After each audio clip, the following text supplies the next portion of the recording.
2020 batch के IAS अफसर परीक्षित खटाना ने आज पूर्वी उत्तर प्रदेश के आजमगढ़ जनपद में बतौर मुख्य विकास अधिकारी पे पद पर पदभार ग्रहण किया। श्री खटाना मूल रूप से गुड़गांव के रहने वाले हैं और उनके पिता पेशे से वकील हैं, जबकि मां गृहिणी हैं। परीक्षित ने अपनी पढ़ाई दिल्ली यूनिवर्सिटी के हिंदू कॉलेज से पूरी की और उसके बाद अपने सपने को साकार करने के लिए यूपीएससी की तैयारी किया और दूसरे प्रयास में सफलता पाई। गुरुग्राम के खेड़ला गांव के रहने वाले परीक्षित बताते हैं कि कैसे उन्होंने अपनी तैयारी की और क्या उनके लिए मोटिवेशनल रहा।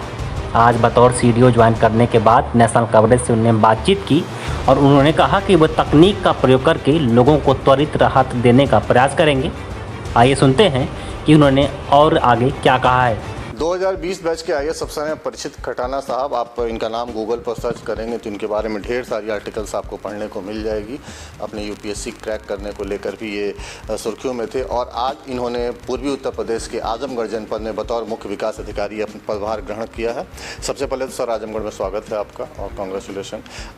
सर, एक तो जो जनरल सा सवाल होता है कि क्या प्राथमिकता है, वो हम आपसे सेकेंड क्वेश्चन में जानेंगे। शुरुआत में थोड़ा सा जो हमारे साथ लाखों सब्सक्राइबर्स दर्शक जुड़े हैं, आपके बारे में जानना चाहेंगे। आपका बैकग्राउंड कहाँ से, आपने क्या पढ़ाई लिखाई की, थोड़ा सा स्मॉल एक नैरेटिव दे सकते। देखिए, मैं हरियाणा के गुड़गांव ज़िले के सोना तहसील से बिलोंग करता हूँ और मेरी जो प्रारंभिक शिक्षा है वो सोना में ही हुई। उसके बाद मैंने जो अपनी उच्च शिक्षा है वो हिंदू विश्वविद्यालय से हिंदू कॉलेज दिल्ली विश्वविद्यालय से मैंने अपनी ग्रेजुएशन कंप्लीट की और ग्रेजुएशन कंप्लीट करने के बाद मैंने संघ लोक सेवा आयोग के एग्ज़ाम में मैंने आईएएस में क्वालिफाई किया और मुझे सर्विस अलॉट हुई उत्तर प्रदेश कैडर में। मुझे अलॉट। कौन सा अटैम्प्ट था? मेरा सेकंड अटैम्प्ट था। फर्स्ट अटैम्प्ट में भी मैंने इंटरव्यू दिया, सेकंड अटैम्प्ट में मुझे आईएएस अलॉट हुआ। तो सर, एक तो एक जनरल सी बात होती है, एक छोटा सा सवाल कि जैसे अमूमन आदमी अपने घर में किसी को देखता है तो उसको देख के एक प्रेरित होता है। आप how do you inspire to crack UPSC? कोई था घर में या कैसे? देखिए, मैं खुद स्वयं ग्रामीण बैकग्राउंड से आता हूँ और मेरे जो दादाजी थे वो किसान थे, पिताजी मेरे वकील थे। तो मैंने जो मेरे पिताजी थे उन्होंने ही मुझे इंस्पायर किया कि आप इस एग्ज़ाम को आप दे सकते हैं। और प्लस जब मैं हिंदू कॉलेज में जब मेरा एडमिशन हुआ तो देश के प्रतिष्ठित कॉलेजों में से एक है, तो वहाँ भी जैसा माहौल देखा शिक्षा का मैंने, तो उसकी वजह से मेरा झुकाव सिविल सर्विसेज की तरफ हुआ और ईश्वर के आशीर्वाद से उसको मैं। इससे जुड़ा एक आखिरी सवाल, ये आपने तैयारियाँ, जैसे एक आजकल ये भी ट्रेंड है कि लोग कोचिंग्स करते हैं, ऑनलाइन है, आपकी तैयारी के कैसे क्या रहा मोड?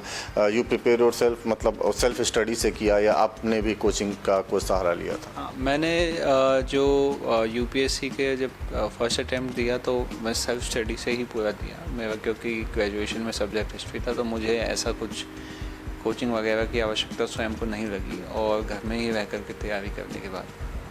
सर, आपके पेशे से जुड़े, आप पूर्वी उत्तर प्रदेश में सीडीओ के रूप में आज आजमगढ़ आपने ज्वाइन किया है और जो सीडीओ का पद होता है वो मुझे क्या बताना, सब जानते हैं कि विकास को लेके काफ़ी एक अहम रोल होता है मुख्य विकास अधिकारी का। आजमगढ़ को आज तो खैर पहला दिन है, फिर भी आप एक दिमाग में सेट होता है आदमी कि क्या आपकी प्राथमिकता रहेंगी इस ज़िले के लिए, खासकर यहाँ कुछ बेसिक समस्याएँ तमाम चीज़ें हैं अभी भी जिससे किसान और लोग विकास को लेकर जूझ रहे हैं, जैसे बेसिक स्ट्रक्चर, सिंचाई की समस्या या सड़कों वगैरह को लेके आपका क्या इसके लिए ब्लूप्रिंट सोच?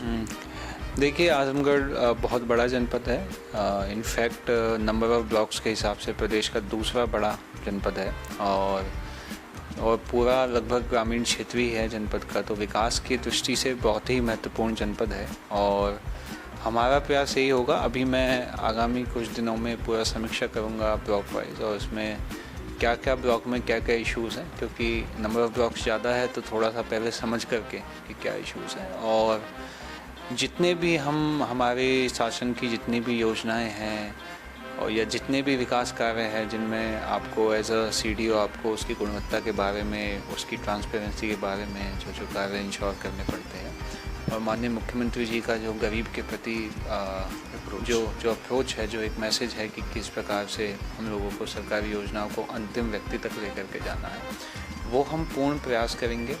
अभी उसका ब्लूप्रिंट डिटेल्ड ब्लॉक वाइज मैं स्वयं तैयार करूँगा, बैठ करके डीडीओ साहब को साथ में बिठा करके उसको तैयार किया जाएगा ये जब आप बैठेंगे रूट डे बाय डे तो आप देखेंगे कि जो आपके ऑफिस के बाहर जो फरियादियों की भीड़ है वो एक ठीक ठाक रहती है उच्चाधिकारियों के पास, चाहे डीएम हो, सीडी हो। 22 ब्लॉक का ये ज़िला है अगर मैं सही हूँ तो।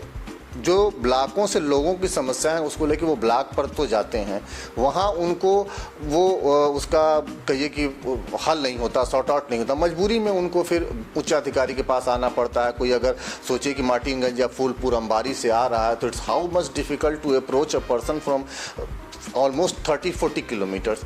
आप सर नई पीढ़ी के आईएएस अफसर हैं, क्या कुछ एक नया अप्रोच इसके लिए डालेंगे कि कैसे लोगों की समस्याओं को जल्दी से जल्दी और तत्काल उनको निस्तारण मिल सके? देखिए, इसमें हम टेक्नोलॉजी का उपयोग करेंगे। ये हमारा मतलब पूर्व में भी जब मैं जॉइंट मजिस्ट्रेट था तो मैंने वहाँ पे भी इस उपयोग को लेकर के आया था कि जो आपकी जो शिकायत है एज अ फरियादी जब आप आते हैं तो आपका जो नियरेस्ट ऑफिस हो, जो आपका जो लोएस्ट फंक्शनरी हो, किसी को सीडीओ या डीएम साहब के यहाँ आने की आवश्यकता ना पड़े, नीचे ही उस समस्या का निस्तारण हो जाए। यहाँ से वही समस्याएं जो जटिल हो या जिनको जो हमारे सबऑर्डिनेट्स हैं उनके द्वारा सुलझाया नहीं जा सकता। तो इस अप्रोच पे मैं काम करूँगा। अभी जो IGRS की गुणवत्ता भी है उसकी भी मैं रिव्यू करूँगा और स्वयं उसका रिव्यू करवा करके जो मेरे कुछ मतलब स्वयं के कुछ पॉइंट्स है कि समयबद्ध तरीके से कैसे निस्तारण होना है, कितने % आपको स्वयं कॉल फीडबैक लेना है लोगों से। ठीक है, देखिए समस्याएं ग्राम विकास की जटिल होती है, इजी सॉल्यूशंस नहीं होते, लेकिन हमको बेस्ट पॉसिबल सॉल्यूशन की तरफ जाना है और जो हमारी सरकार की मंशा है क्योंकि आप पूर्व में कर चुके हैं, इसीलिए मैंने पूछा था, आपने एक अप्रोच किया। हाँ, तो लोक कल्याण का जो भाव है माननीय मुख्यमंत्री जी का, उसी के अनुरूप हम यहाँ भी कार्य करेंगे और आपको आने वाले दिनों में यहाँ पॉजिटिव चेंजेस दिखाई देंगे। Thank you sir, thank you very much, और मैं उम्मीद करता हूँ कि आपका कार्यकाल अच्छा गुजरेगा। Thank you very much.